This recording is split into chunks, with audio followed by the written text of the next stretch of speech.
Assalamualaikum warahmatullahi wabarakatuh. Perkenalkan, saya Rahma Aziza, moderator kelompok 3.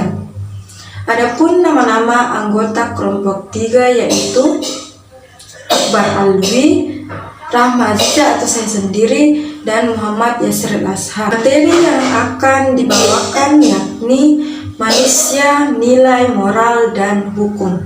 Sebelum melanjutkan pemaparan materi, apakah teman-teman tahu apa itu nilai, moral, dan hukum manusia itu?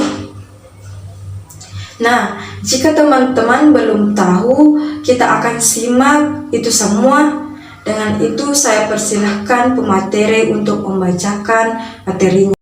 Terima kasih atas kesempatan diberikan oleh moderator. Langsung saja, yang pertama itu hakikat, fungsi, dan perwakilan nilai moral dalam hukum. Hakikat adalah gagasan atau konsep yang mendasari manusia dalam eksistensinya di dunia. Eksistensinya berhubungan dengan masa lalunya untuk mencapai masa depan untuk mencapai tujuan dalam hidupnya. Menurut Plato, hakikat adalah merupakan makhluk yang memiliki 3 unsur, yaitu roh, nafas, dan rasio. Kedua, menurut Leibniz, hakikat manusia adalah manusia memiliki sifat sosial, individualitas, dan moralitas. Yang ketiga, menurut Thomas Hobbes, hakikat manusia adalah keberadaan kontraksual dari manusia itu sendiri. Yang ketiga, menurut tafsir, hakikat manusia merupakan sosok makhluk sosial yang ditandai dengan keberadaan kontrak sosial di dalamnya. Baik, yang selanjutnya itu fungsi dan perwakilan nilai pada manusia. Pengertian nilai. Nilai adalah suatu yang berharga, bermutu, menunjukkan kualitas, dan menggunakan bagi manusia. Sesuatu itu bernilai berarti suatu itu berharga atau berguna bagi kehidupan manusia. 4. Nilai. Yang pertama, nilai itu suatu realitas abstrak dan ada dalam kehidupan manusia. Yang kedua, nilai memiliki sifat normatif, artinya nilai mengandung harapan, cita-cita, dan suatu keharusan sehingga nilai memiliki sifat ideal. Ketiga, nilai berfungsi sebagai daya dorong dan manusia adalah pendukung nilai. Menurut Rockets 1973 dalam Budi Juliardi 2014, nilai itu sendiri berfungsi sebagai antara lain berikut ini. Yang pertama, membimbing individu dalam mengambil posisi tertentu dalam isu sosial tertentu dan mengevaluasinya. Yang kedua, mengaruh individu untuk lebih menyukai ideologi politik tertentu dibanding ideologi politik yang lainnya. Yang ketiga, mengarahkan cara menampilkan diri pada orang lain. Yang keempat, melakukan evaluasi dan membuat keputusan. Yang kelima, mengarahkan tampilan tingkah laku, memujuk dan mengaruhi orang lain. Kita lanjut lagi materi, yaitu Prof. Dr. Nugroho SA menyatakan ada 3 macam nilai, yaitu nilai vital. Nilai vital yaitu segala sesuatu yang berguna bagi manusia untuk dapat mengadakan kegiatan suatu aktivitas. Kedua, nilai material. Ini nilai material yaitu segala sesuatu yang berguna bagi unsur jasmani manusia atau benda-benda nyata yang dapat dimanfaatkan sebagai kebutuhan fisik. Yang ketiga, nilai kerohanian. Nilai kerohanian yaitu segala sesuatu yang berguna batin dan batin atau rohani manusia. Lanjut, dalam filsafat, nilai secara sederhana dibedakan menjadi 3 jenis, yaitu nilai logika. Nilai logika adalah peneraran tentang suatu berdasarkan sebuah objek dan fakta. Yang kedua, nilai etika. Nilai etika adalah suatu di mana dan bagaimana cabang utama filsafat yang mempelajari nilai atau kualitas yang menjadi studi mengenai standar dan penilaian moral. Yang ketiga, nilai estetika. Apa itu nilai estetika? Nilai merupakan estetika adalah ilmu membahas bagaimana keindahan bisa terbentuk dan bagaimana supaya dapat merasakannya. Perwakilan nilai dalam kehidupan sehari-hari, manusia selalu berkaitan dengan nilai. Misalnya, kita mengatakan orang itu baik atau lukisan itu yang sangat indah. Berarti kita melakukan penilaian terhadap sebuah objek. Manusia memberikan nilai pada suatu yang bisa dikatakan adil, baik, cantik, anggun, dan sebagainya. Nilai merupakan suatu yang berharapan oleh manusia dan suatu yang baik diciptakan oleh manusia. Yang lanjut, moral. Kata moral ini dalam bahasa Yunani sama dengan ethosnya yang menjadi etika. Makna moral yang terkandung dalam kepribadian seseorang itu tercermin dari sikap dan tingkah lakunya. Bisa dikatakan manusia yang bermoral adalah manusia yang sikap dan tingkah lakunya sesuai dengan nilai-nilai yang norma-norma yang berlaku dalam masyarakat. Moral. 1.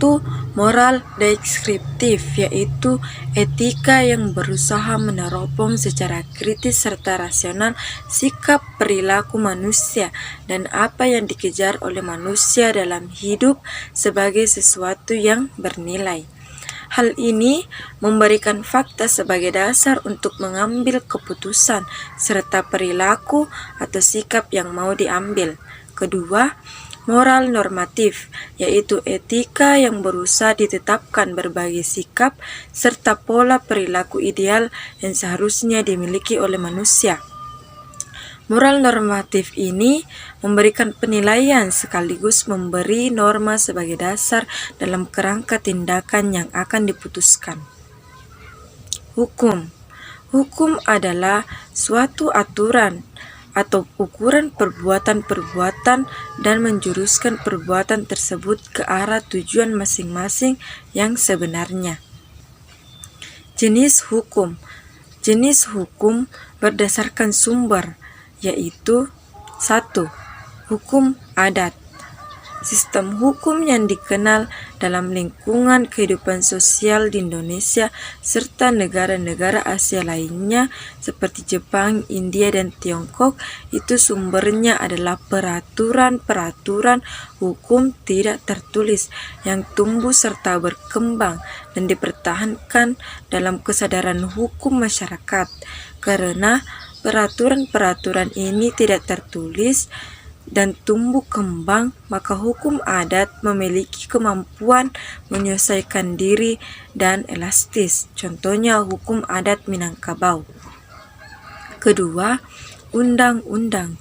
Hukum yang tercantum dalam peraturan perundang-undangan ada 2 jenis undang-undang, yakni dalam artian material atau setiap peraturan yang dikeluarkan oleh pemerintah yang isinya mengikat secara umum bagi semua warga negara, dan dalam artian formal itu setiap peraturan yang karena bentuknya dapat disebut undang-undang, contohnya undang-undang pemilu.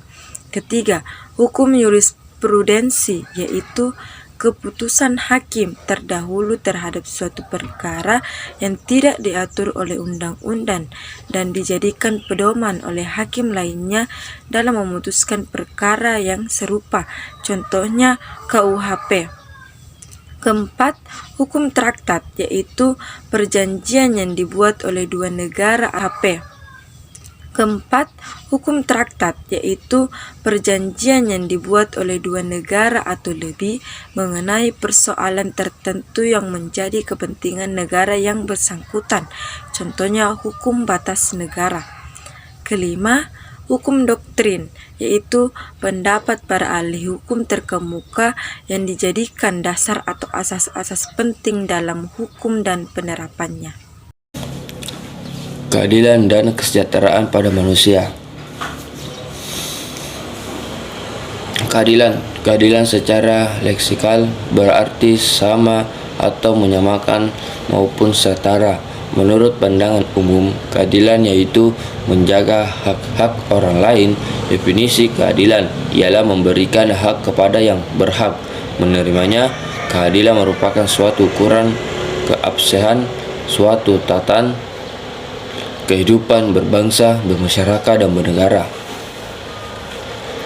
Kesejahteraan atau sejahtera dapat memiliki 4 arti dalam istilah umum. Sejahtera menunjuk keadaan yang baik, kondisi manusia di mana orang-orangnya dalam keadaan makmur, dalam keadaan sehat dan damai, dalam ekonomi, sejahtera di hubungan dan keuntungan benda.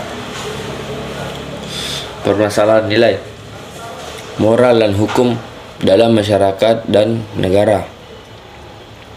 Permasalahan nilai berupa pelanggaran nilai yang menjadi pegangan seorang atau suatu kelompok dalam mengatur tingkah laku di dalam kehidupan kelompok tertentu tidak akan lepas dari tindakan pelanggaran atas nilai itu sendiri. Contoh, guru memukul siswa. Hal ini ditentangan dengan nilai-nilai yang seharusnya melekat dari diri seorang guru, yaitu guru sebagai panutan dan teladan bagi murid-muridnya. Kedua, permasalahan moral berupa pelanggaran moral yang dimiliki suatu individu dan memicu transfer moral kepada temanya, terutama dalam dunia remaja. Pengaruh pertemanan dan berdampak positif jika moral yang dimiliki teman itu positif. Sebaliknya akan terpengaruh negatif jika moral yang ditampilkan emang buruk, seperti merokok, menghisap ganja, minum minuman keras, atau perilaku amoral lainnya. Permasalahan hukum berupa pelanggaran hukum. Hukum diciptakan untuk ditaati demi terwujudnya ketertiban dan ketentraman dalam masyarakat. Akan tetapi pelanggaran hukum dapat terjadi akibat lemahnya kesadaran hukum masyarakat. Akibat lemahnya kesadaran hukum masyarakat, berbagai pelanggaran hukum sering terjadi, seperti membawa kendaraan tanpa SIM, menghargai sepeda motor tanpa helm, dan pelanggaran lainnya. Setelah mendengar materi yang dibawakan, kita dapat menarik kesimpulan bahwa manusia merupakan makhluk yang tidak dapat dengan mudah untuk menyesuaikan dirinya dengan lingkungan. Adapun moral merupakan segala perbuatan yang dilakukan manusia untuk menaati segala aturan, sehingga dibentuklah hukum. Sehingga manusia, nilai, moral, dan hukum saling berkesinambungan untuk pelaksanaan dalam rangkaian kehidupan manusia itu sendiri. Demikian materi dari kelompok 3. Semoga materi yang saya beserta kelompok saya bawakan dapat bermanfaat. Billahi fisabilil haq, fastabiqul khairat. Assalamualaikum warahmatullahi wabarakatuh.